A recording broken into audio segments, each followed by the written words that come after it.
Chambre Noire présente Machination de Florian Dennisson. Lu par l'auteur.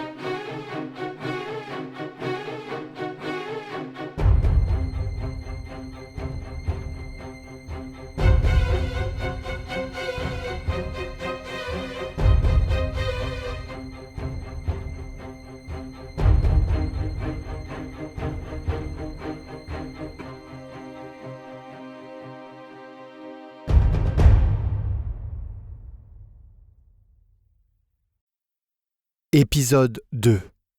Les confessions de l'île. Chapitre 1. Il y a quelqu'un parmi nous qui n'est pas la personne qu'il ou elle prétend être. La phrase de Bertrand était restée en suspens. Les crépitements du feu dans la cheminée pour seul écho. Le climat délétère qui régnait déjà au sein du groupe venait d'atteindre son apogée. Pas d'héritage, pas de généalogiste, pas de notaire, rien de tout cela.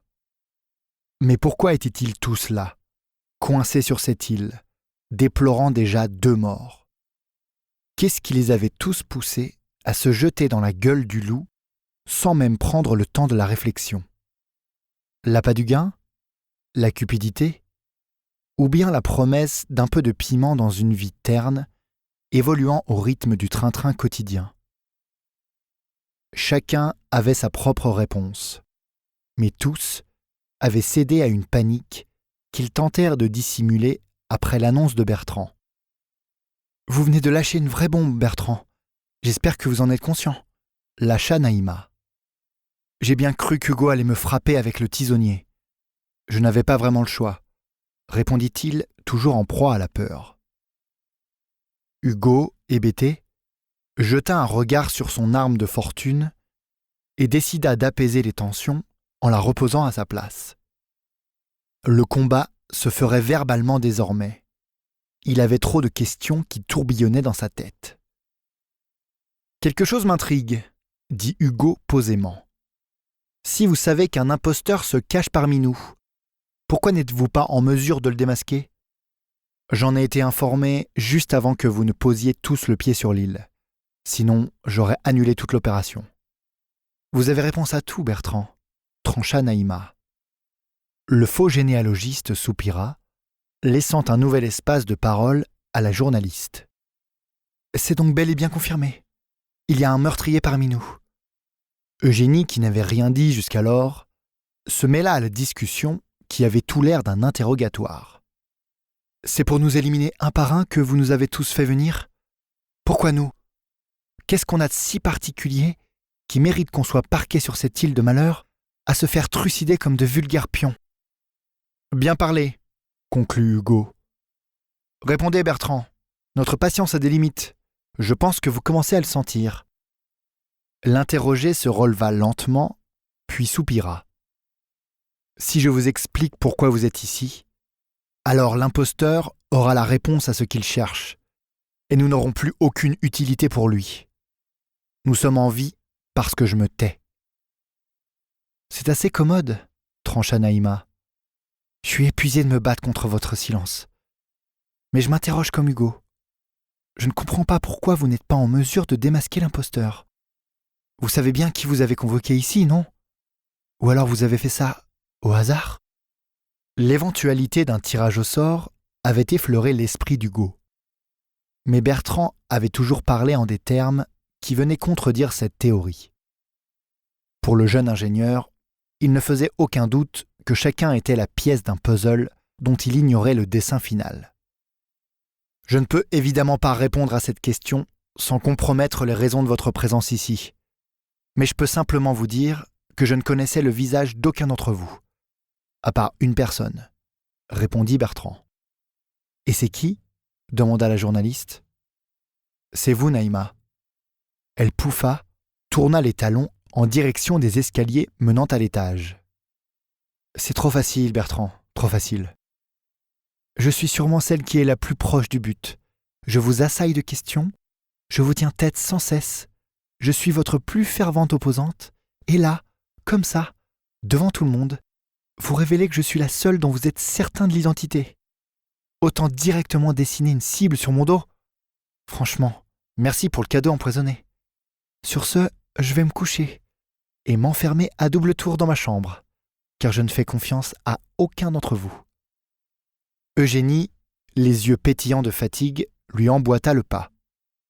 Essuyant le contre-coup de cette journée interminable, Hugo entreprit de s'allonger sur un des canapés, se retourna et aperçut Victor déjà alité sur le sien. À son tour, Bertrand sentit ses jambes molles. Il avait l'impression de s'enfoncer dans du coton. Quelque chose clochait. Hugo n'arrivait pas à garder les yeux ouverts et s'était déplacé en hâte vers son lit de fortune. Il se laissa tomber sur les coussins moelleux et s'endormit instantanément. Tous tombèrent dans une léthargie incontrôlée, comme de vulgaires poupées de chiffon. Les rayons rasants du soleil trouaient la voûte nuageuse et caressaient les visages endormis des convives. Insoucieux de leur sort, le jour se levait sur l'île de Saint-Rion. Bertrand fut le premier à s'éveiller. Son dos lui provoqua une douleur lancinante. Il avait manifestement dormi au sol, le grand tapis de la salle à manger pour seul matelas. Il frotta ses paupières encore lourdes et jeta un coup d'œil circulaire sur la pièce. Victor et Hugo, chacun sur leur canapé respectif, ronflaient comme si le monde les avait oubliés. Il se rappela soudain l'ingénieur, pourtant si dynamique, s'avachir de façon presque incontrôlée sur le canapé derrière lui. On les avait drogués. Cela ne faisait aucun doute.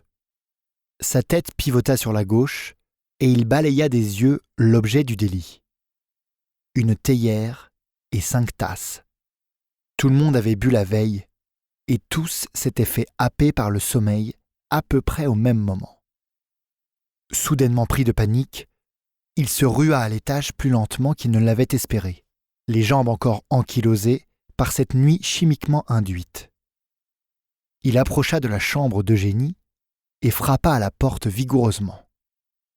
Il fit de même quelques mètres plus loin dans le couloir avec celle de Naïma. Des deux côtés, aucune réponse. Il fit une deuxième tentative infructueuse et se décida à chercher de l'aide auprès d'Hugo et Victor.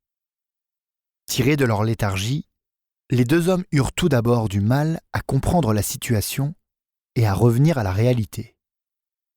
Chacun semblait avoir son propre rituel. Hugo se frottait le visage vigoureusement et Victor étirait tous ses membres, espérant tous deux ramener un peu de vie dans leurs corps endormis. Bertrand leur parla du thé et du puissant somnifère qu'ils avaient dû tous ingurgiter la veille au soir et du fait que ni Naïma ni Eugénie ne répondaient à ses appels. Les deux portes étant verrouillées, il faudrait à coup sûr les enfoncer pour espérer pénétrer à l'intérieur des chambres. Alors que Bertrand terminait ses explications, les trois hommes entendirent des... Nous espérons que vous avez apprécié cet aperçu. Pour continuer à écouter ce livre audio sur Google Play Livres, utilisez le lien dans la description de la vidéo.